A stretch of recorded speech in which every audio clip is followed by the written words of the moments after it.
একটি স্বাধীন সার্বভৌম গণতান্ত্রিক বাংলাদেশ, আধুনিক বাংলাদেশ, উন্নত বাংলাদেশ নির্মাণের সেই স্বপ্নকে পূরণ করবার জন্য আমরা বাংলাদেশ জাতীয়তাবাদী দল, সকল অঙ্গ সংগঠন আমরা ঐক্যবদ্ধ হয়ে আমরা কাজ করব।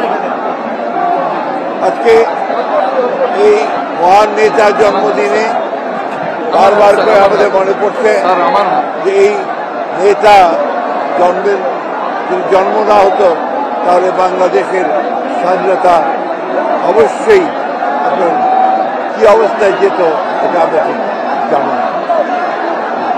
শহীদ প্রেসিডেন্ট জিয়াউর রহমান একদিকে যেমন একজন সৈনিক ছিলেন, বাংলাদেশ স্বাধীনতা ঘোষণা করেছিলেন, তার ঘোষণার মধ্য দিয়েই বাংলাদেশের মানুষ স্বাধীনতা যুদ্ধে মুক্তিযুদ্ধে ঝাঁপিয়ে পড়েছিল।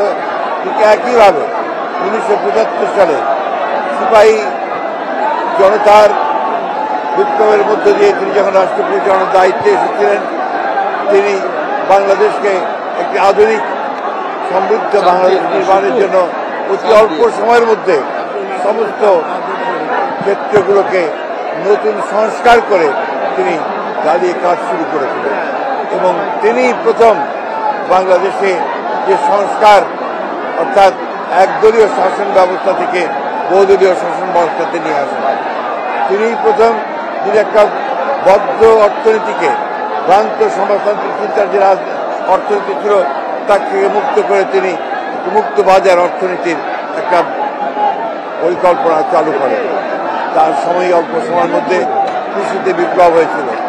এই মহান নেতা তিনি যে দলকে তৈরি করেছেন, সেই দল আজকে এত বছর পরেও সমস্ত বাধা বিপত্তি উপেক্ষা করে বাংলাদেশের সর্ববৃহৎ রাজনৈতিক দলে পরিণত হয়েছে এবং তারই উত্তরসূরি দেশনেত্রী বেগম খালেদা জিয়া তিনি এই দলকে আরো শক্তিশালী করেছেন এবং আজকে তিনি অসুস্থ অবস্থায় লন্ডনে আছেন।